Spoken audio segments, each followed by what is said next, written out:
One Piece chapter 1017. I'm enjoying these breakdowns a lot because it's my chance to just talk. And you guys seem to be enjoying the longer content, so shout out to you guys because you guys are the inspiration for why I'm adding more content to the Sunday videos. This video is literally no exception. We're gonna dive deep into this chapter. A lot went on. I think this is one of the best chapters outside of the rooftop, or outside of Roof Piece. That's what we're calling it. And there's so much lore to get into. So I'm really excited for this one today. I really am. From Tama to Who's Who, Jinbei, Luffy. It's a lot that went on. But of course we have to start with a cover art request. But I guess before that, I have one request, and that's for you to subscribe to the channel if you have not. I know every time I say that, there are people in the comment section, they're like, yo, Brocco, we're subscribed. Well, there are a lot of people that come and watch the videos that are not subscribed. And for you guys that are here, I appreciate all of you. But if you haven't subscribed, and drop a like as well, that would be greatly appreciated. And without further ado, let's talk about this chapter. 1017. So we have Buggy, a cover art request by Kami Sonaru. And it is a chimpanzee assembling Buggy's body like a puzzle. Creative, cute, and cool, I guess. I mean, it's fine. It's not one of the best cover art requests that we've had in Wano, but it's cool. But without further ado, let's get to the chapter. It continues. Tama is changing the tide of the battle. This is a bit redundant because we've been talking about this for chapters now about what Tama is going to do. The reason why this feels different is because it is going to overwhelmingly shift the battle, not in the favor of the Alliance, but is going to make it a bit more even. I've seen some complaints though about the Beast Pirates that are switching sides, and they were saying, well, how did they get Dango? Do you guys remember earlier in Wano, we saw Usopp literally shooting Dango into the mouths of different people. So with Tama's ability, it seems like she can control, or she has to give an order for it to kick in. Like, just because you eat a Dango doesn't mean it's going to work. So for Tama making this announcement, it essentially activated her power. But in the midst of all this, what I was really intrigued by is Tama. And not for what she actually did, but the fact that she exists. What I mean is, Tama's devil fruit is almost too perfect. I think unless it's explained how she got her devil fruit, some people may view it as a blatant plot device. I mean, I think even if it is explained, it's a blatant plot device. But it's so perfect, one would think that it was planted there. Like Tama was given this devil fruit for this moment. I went back and I read the early chapters of Wano, chapter 9:11, 9:12, 9:13, to refresh my memory in regards to who was chasing Tama. And the people that were chasing Tama, it seemed like they happened upon her. It's not like they were actively hunting her, right? But this power is insane. It is a direct counter to Kaido's forces, and the smile, it's too crazy to just be a coincidence. That's all I'm saying. To make this even, 6,500 people would have to switch from Kaido's side to the Alliance's side. And I don't think that's crazy, but because of this, I'm starting to question a bit whether or not the Grand Fleet would even need to come. We're not sure how many people are going to switch, and the numbers are going to be very important going forward. Is the Grand Fleet necessary? At this point in time, I think they still are, but here's the thing. If the Grand Fleet come now, we presume that the final war is going to be maybe a couple arcs later, and not major arcs per se. The Grand Fleet comes now and then they come again in the final war, which I expect them to. It does make you question things, right? But I'm still holding out hope that they do come. It would be great if Hajrudin, the giant, came and Big Mom had some resolution with that without going to Albath. But I guess we gotta wait and see, right? Oda likes doing things like this, where because of Tama's devil fruit and because it has such a wide range effect, Oda has to show us what's going on. So he gives us an update, and because so much is going on, it's just a glimpse. So Frankie and Sasuke, Jack and Inarashi, Jinbei and Who's Who. And let's stay there. Jinbei and Who's Who. I'd mentioned this in the initial discussion, but I want to shout out Jinbei again. I think his experience is showing here. He knew the assignment. He knows because they have the advantage in regards to numbers, they were going to take advantage of that. And so he's not surprised that he's not fighting Who's Who one-on-one. So even while things aren't looking in his favor, there's no panic. Cool, calm, collected Jinbei. Still no update per se on Nico, Robin, Brooke, and Black Maria's fight. More than likely next chapter. Also King, Marco, Perspero, and Nekomamushi. Probably next chapter as well. And the major one, Kaido versus Yamato. Nothing on that either. And still, where the hell is Kyoshiro? We have no idea. Hamlet is the GOAT. Always gotta mention Hamlet. One of my favorite smile users in Wano so far. Just so random. Him and Fortrix, my guys. But we also got a small update on Momonosuke and Luffy. The last time we saw Momonosuke, apparently he was falling, right? And that's because Kaido attacked them and Shinobi used the mature fruit, so everything fell beneath them. That's why he's saying they're so high up. And for Luffy, the last time we saw him, he was on a polo tang. He's still there. They're trying to resuscitate him. And obviously Luffy's not gonna die. So I guess these storylines for Luffy and Momonosuke, of course, they're going to intertwine. But for right now, they're on hold because a lot more major things occurred. So let's continue. Also quickly, we haven't seen Hiyori in a very long time. Hiyori did mention that it was bad luck to see warriors before a battle, so she was going to wait until she meets them again. Orochi as well, we haven't seen him. People think he's dead. Orochi's 100% not dead. I wonder if Orochi could try to capture Hiyori and use Hiyori against the Alliance. At one point, I thought Hiyori would be protected by Hitetsu. Hitetsu is now there with Toko in the capital. So it is possible that Hiyori is the one that healed the scabbards because she seems to heal a lot of people. I mean, she even healed Zoro when he was down. But do I expect to see her soon? Not really, because I think this battle is going to last for a while, but just had to mention that, right? Because we haven't talked about her in a long time. Okay, CP0, they're trying to figure out what's going on. There's no way they can keep track of all this. No one planned for Tama. And of course, they wouldn't know. So they're looking at the numbers, wondering what's going on. And of course, inevitably, you wonder what they would do. Once the Alliance wins, what do they do? Because that's what's going to happen. The Alliance is going to win. What is their true purpose? Why are they there? I'm starting to think that CP0, their mission is transport. I think Vegapunk will make an appearance in Wano. There are too many important factors that are going on that would include Vegapunk, and the fact that he was mentioned earlier in the arc for him not to make an appearance. And people talk about Kaido dying. I think Kaido will obviously fall, but not die, and Vegapunk will come, take back Kaido to continue doing research. More than likely, he will escape again, but at that point, the Beast Pirates will have been dissolved. When you think of the connection with Judge, and now with Luffy and the Gomu Gomu no Mi, CP0, the fact that Orochi mentioned him, when I say Judge, I mean Queen and Sanji. It just seems to make the most sense. The battle between Sanji and Queen is going to be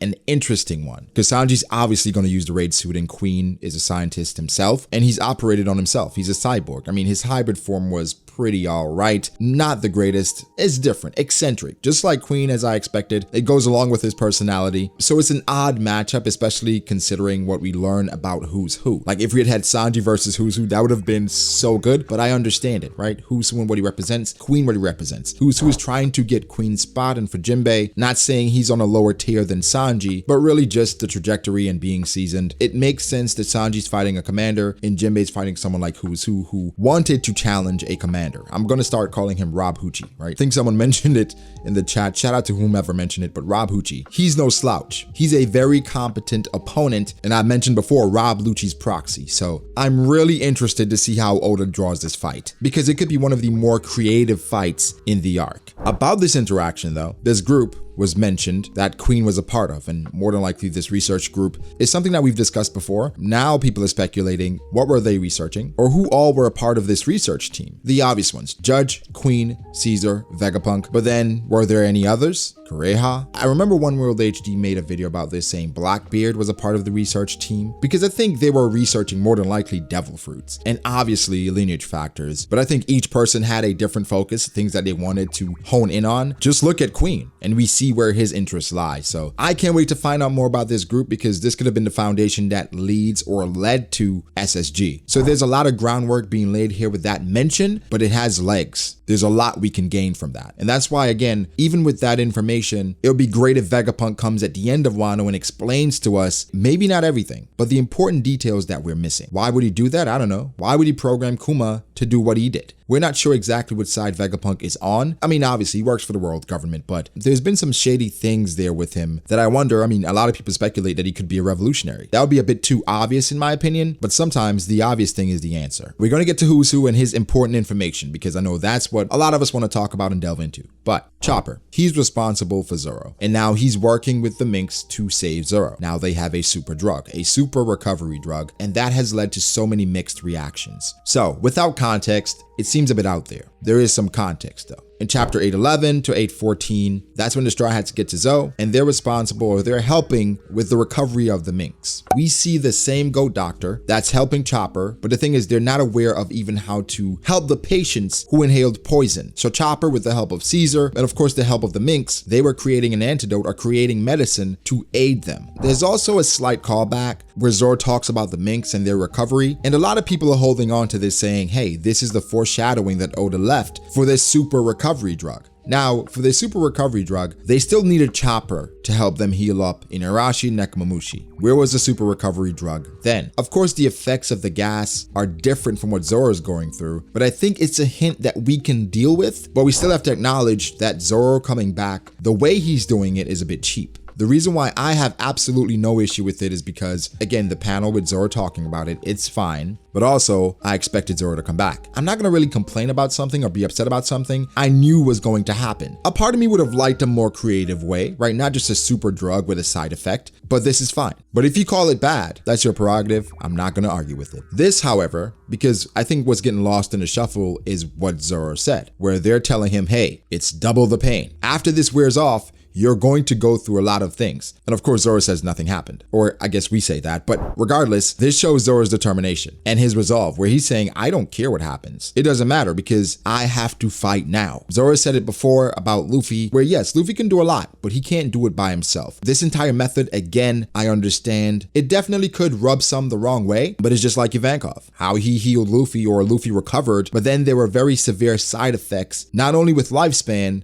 but with outcome. Ace had to protect Luffy because he faltered at a very key moment. But then that goes back to Ace and him stopping, so Luffy had to stop. So it's an entire rigmarole, but you catch the drift, right? So shout out to Zoro. Now, who's who? Rob Huchi's sword made me LOL because I realized the carpet didn't necessarily match the drapes. It seemed like Rob Huchi was about to pull out this long blade, and he essentially pulled out a pocket knife like Mihawk. Now it makes sense because he's a former covert operative, but it's just funny, okay? I didn't expect that at all. Who's who? Apart from what he said, I gotta say his techniques are top tier because his variant of the 6 powers is everything I could hope for. Instead of finger pistol, he can do that with a small blade or even his fangs. So essentially Shigan. He is the new world version of Rob Lucci. That's why we're calling him Rob Huchi. It's him versus Jinbei, who uses Fishman Karate, and I think 100% we will see Rokogan. This is somebody, as explained by Who's Who was a rival to Rob Lucci. Something else I have to say is that any Twitter, they feel like they found Who's Who, and that's back in the O'Hara flashback, where we saw Spandine and CP9. They believe Who's Who was there back then. Why it makes sense is because back then, 22 years ago, Who's Who would be 16. Because we found out in the Viver card or SBS, Who's Who is actually 38. So it may be him, we're not sure, but it looks a lot like him. You guys can be the judge of that. So Who's Who bringing back the 6 powers, I absolutely love that. Again, one of my favorite things in One Piece. Hopefully going forward, we'll see more people use this thing or use these things. But the fact that he has a variant now to all of these different abilities, it is spectacular. And that's why I don't think fighting Who's Who is necessarily a detriment in comparison to Jinbei and Sanji, because Who's Who is important and he's separating himself from even Sasaki, who was a former pirate captain himself, because he's a rogue member of CP9. Something that I thought about as well. He broke out of a prison. The only people we know to break out of prison is Shiki and Luffy. Of course, Blackbeard had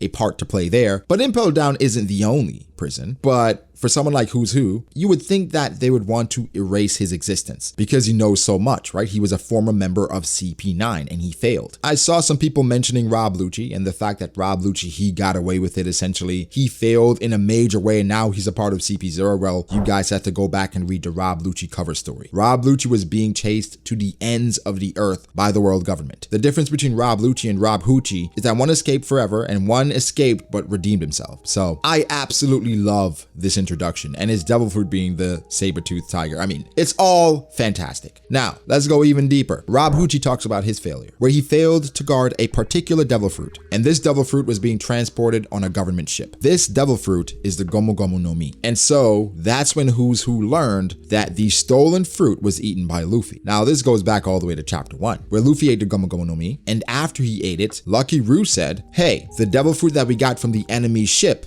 it's no longer here. So it's a few things, because I made a video about the Gomu Gomu no Mi and why I think it's important and why it's special. I'll link that below if you want to get in depth about it, because I didn't want to just dominate this video with Gomu Gomu no Mi stuff, right? So after this, you can go check that out because we talk about everything with the Gomu Gomu no Mi and why it could be important. But we'll touch on it a bit here, because some people are saying you guys are overreacting. This is not a big deal. All devil fruits are important. There's only one of each. So the reason why this is a big deal for people that just don't get it, they knew what type of fruit it was before it was eaten, right? So then the individual who had this must have been important because they retrieved this devil fruit from a ship, right? They didn't kill someone and retrieve it. They got it from a ship, but they knew the power that it had. Shanks and Luffy and their relationship, it's intertwined. So now you question some of Shanks' motives. What is the real reason why he bet his arm on the new era? Was it because of Luffy per se, or was it because of the fruit? Another reason is the fact that it was being transported by someone who rivaled Rob Lucci. Rob Lucci, who was the most dangerous killer in CP9 history, his rival was supposed to guard this ship. And because he failed, he was essentially casted away, and they were like, you failed, you have cost us dearly, to the point that we don't even want you anymore. So that's how big a screw up it was. This leads us to believe that the Gomu Gomu no Mi is a lot more important than we initially thought. Yes, Luffy has a lot of things going for him, but now for the Gomu Gomu no Mi to be this very important devil fruit, it is strange. It is big news. It leads to a lot of speculation. And I think people that are talking about it maybe aren't talking about it enough. And everyone's talking about it. That's how big it is. I think at some point Rob Lucci may get a flashback. And with his flashback, 100% the red hair pirate should be included. Remember Oda said Shanks should move in 2021. It's 2021. We should be seeing some action by the red hair pirates. This Gomu Gomu no Mi could be connected to Blackbeard, could be connected to Zebek, could be connected to Joy Boy, obviously connected to the world government, Imu-sama. There's a lot going on there. I can't wait to find out more information because, oh my goodness. Guys, if you want some more information or some more discussion about this particular fruit, description box down below. We talk about the Gomu Gomu no Mi. Fantastic chapter.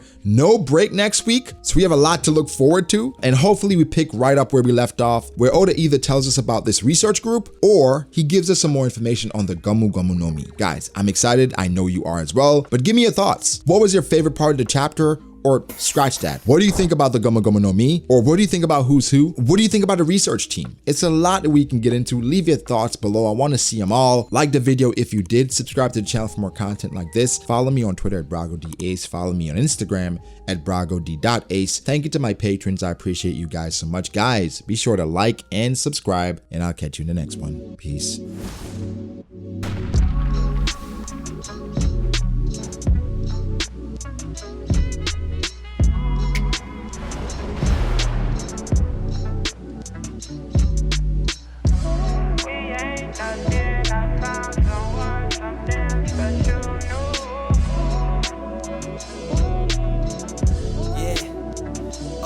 I start doubting me, I felt lost. I rewrite it.